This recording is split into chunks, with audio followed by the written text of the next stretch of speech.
Keluaran pasal 12 tentang perayaan Paskah. Berfirmanlah Tuhan kepada Musa dan Harun di tanah Mesir, bulan inilah akan menjadi permulaan segala bulan bagimu. Itu akan menjadi bulan pertama bagimu tiap-tiap tahun. Katakanlah kepada segenap jemaah Israel, pada tanggal 10 bulan ini, diambillah oleh masing-masing seekor anak domba, menurut kaum keluarga, seekor anak domba untuk tiap-tiap rumah tangga. Tetapi jika rumah tangga itu terlalu kecil jumlahnya untuk mengambil seekor anak domba, maka ia bersama-sama dengan tetangganya yang terdekat ke rumahnya haruslah mengambil seekor menurut jumlah jiwa. Tentang anak domba itu, kamu buatlah perkiraan menurut keperluan tiap-tiap orang. Anak dombamu itu harus jantan, tidak bercela, berumur setahun. Kamu boleh ambil domba atau kambing. Kamu harus mengurungnya sampai hari yang ke-14 bulan ini. Lalu seluruh jemaah Israel yang berkumpul harus menyembelihnya pada waktu senja. Kemudian dari darahnya haruslah diambil sedikit dan dibubuhkan pada kedua tiang pintu dan pada ambang atas, pada rumah-rumah di mana orang memakannya. Dagingnya harus dimakan mereka pada malam itu juga. Yang dipanggang mereka harus makan dengan roti yang tidak beragi beserta sayur pahit. Janganlah kamu memakannya mentah atau direbus dalam air. Hanya dipanggang di api, lengkap dengan kepalanya dan betisnya dan isi perutnya. Janganlah kamu tinggalkan apa-apa dari daging itu sampai pagi. Apa yang tinggal sampai pagi, kamu bakarlah habis dengan api.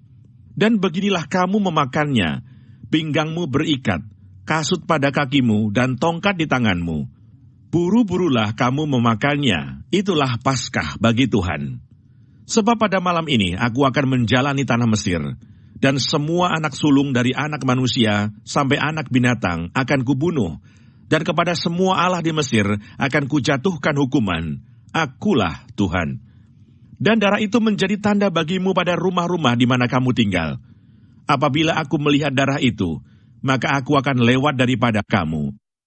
Jadi tidak akan ada tulah kemusnahan di tengah-tengah kamu apabila aku menghukum tanah Mesir. Hari ini akan menjadi hari peringatan bagimu. Kamu harus merayakannya sebagai hari raya bagi Tuhan turun-temurun. Kamu harus merayakannya sebagai ketetapan untuk selamanya. Kamu makanlah roti yang tidak beragi 7 hari lamanya. Pada hari pertama pun kamu buanglah segala ragi dari rumahmu. Sebab setiap orang yang makan sesuatu yang beragi, dari hari pertama sampai hari ke-7, orang itu harus dilenyapkan dari antara Israel. Kamu adakan pertemuan yang kudus, baik pada hari yang pertama maupun pada hari yang ke-7. Pada hari-hari itu tidak boleh dilakukan pekerjaan apapun. Hanya apa yang perlu dimakan setiap orang, itu sajalah yang boleh kamu sediakan. Jadi kamu harus tetap merayakan hari raya makan roti yang tidak beragi, sebab tepat pada hari ini juga, aku membawa pasukan-pasukanmu keluar dari tanah Mesir. Maka haruslah kamu rayakan hari ini turun-temurun. Itulah suatu ketetapan untuk selamanya.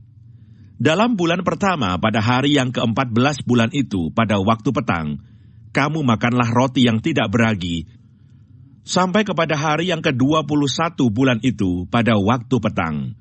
7 hari lamanya tidak boleh ada ragi dalam rumahmu, sebab setiap orang yang makan sesuatu yang beragi, orang itu harus dilenyapkan dari antara jemaah Israel, baik ia orang asing, baik ia orang asli. Sesuatu apapun yang beragi tidak boleh kamu makan. Kamu makanlah roti yang tidak beragi di segala tempat kediamanmu. Lalu Musa memanggil semua tua-tua Israel serta berkata kepada mereka, "Pergilah, ambillah kambing domba untuk kaummu dan sembelihlah anak domba Paskah. Kemudian kamu harus mengambil seikat hisop dan mencelupkannya dalam darah yang ada dalam sebuah pasu. Dan darah itu kamu harus sapukan pada ambang atas dan pada kedua tiang pintu. Seorang pun dari kamu tidak boleh keluar pintu rumahnya sampai pagi. Dan Tuhan akan menjalani Mesir untuk menulahinya. Apabila ia melihat darah pada ambang atas dan pada kedua tiang pintu itu, maka Tuhan akan melewati pintu itu dan tidak membiarkan pemusnah masuk ke dalam rumahmu untuk menulahi. Kamu harus memegang ini sebagai ketetapan sampai selama-lamanya bagimu dan bagi anak-anakmu. Dan apabila kamu tiba di negeri yang akan diberikan Tuhan kepadamu, seperti yang difirmankannya, maka kamu harus pelihara ibadah ini. Dan apabila anak-anakmu berkata kepadamu, apakah artinya ibadahmu ini? Maka haruslah kamu berkata, itulah korban Paskah bagi Tuhan yang melewati rumah-rumah orang Israel di Mesir, ketika ia menulahi orang Mesir, tetapi menyelamatkan rumah-rumah kita. Lalu berlututlah bangsa itu dan sujud menyembah. Pergilah orang Israel, lalu berbuat demikian, seperti yang diperintahkan Tuhan kepada Musa dan Harun. Demikianlah diperbuat mereka. Tulah ke-10, anak sulung mati, orang Israel keluar dari Mesir. Maka pada tengah malam Tuhan membunuh tiap-tiap anak sulung di tanah Mesir, dari anak sulung Firaun yang duduk di tahtanya, sampai kepada anak sulung orang tawanan yang ada dalam liang tutupan, beserta segala anak sulung hewan.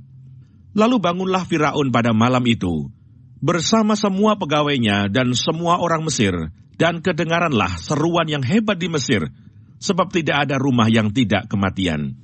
Lalu pada malam itu dipanggilnyalah Musa dan Harun, katanya, bangunlah, keluarlah dari tengah-tengah bangsaku, baik kamu maupun orang Israel. Pergilah, beribadahlah kepada Tuhan, seperti katamu itu. Bawalah juga kambing dombamu dan lembu sapimu, seperti katamu itu. Tetapi pergilah dan pohonkanlah juga berkat bagiku. Orang Mesir juga mendesak dengan keras kepada bangsa itu, menyuruh bangsa itu pergi dengan segera dari negeri itu, sebab kata mereka, nanti kami mati semuanya. Lalu bangsa itu mengangkat adonannya sebelum diragi, dengan tempat adonan mereka terbungkus dalam kainnya di atas bahunya. Orang Israel melakukan juga seperti kata Musa. Mereka meminta dari orang Mesir barang-barang emas dan perak serta kain-kain. Dan Tuhan membuat orang Mesir bermurah hati terhadap bangsa itu, sehingga memenuhi permintaan mereka. Demikianlah mereka merampasi orang Mesir itu. Kemudian berangkatlah orang Israel dari Ramses ke Sukot, kira-kira 600.000 orang laki-laki berjalan kaki, tidak termasuk anak-anak. Juga banyak orang dari berbagai-bagai bangsa turut dengan mereka. Lagi sangat banyak ternak kambing domba dan lembu sapi. Adonan yang dibawa mereka dari Mesir dibakarlah menjadi roti bundar yang tidak beragi. Sebab adonan itu tidak diragi karena mereka diusir dari Mesir dan tidak dapat berlambat-lambat, dan mereka tidak pula menyediakan bekal baginya. Lamanya orang Israel diam di Mesir adalah 430 tahun. Sesudah lewat 430 tahun, tepat pada hari itu juga, keluarlah segala pasukan Tuhan dari tanah Mesir. Malam itulah malam berjaga-jaga bagi Tuhan, untuk membawa mereka keluar dari tanah Mesir. Dan itulah juga malam berjaga-jaga bagi semua orang Israel, turun-temurun untuk kemuliaan Tuhan. Ketetapan lebih lanjut mengenai Paskah. Berfirmanlah Tuhan kepada Musa dan Harun, inilah ketetapan mengenai Paskah. Tidak seorang pun dari bangsa asing boleh memakannya.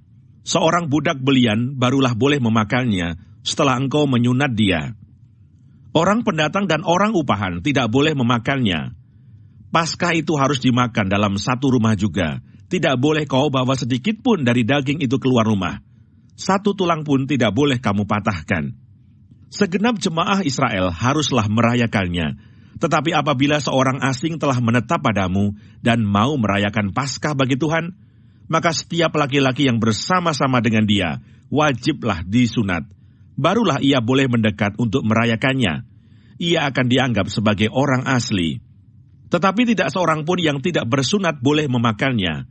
Satu hukum saja akan berlaku untuk orang asli dan untuk orang asing yang menetap di tengah-tengah kamu. Seluruh orang Israel berbuat demikian, seperti yang diperintahkan Tuhan kepada Musa dan Harun. Demikianlah diperbuat mereka. Dan tepat pada hari itu juga, Tuhan membawa orang Israel keluar dari tanah Mesir menurut pasukan mereka.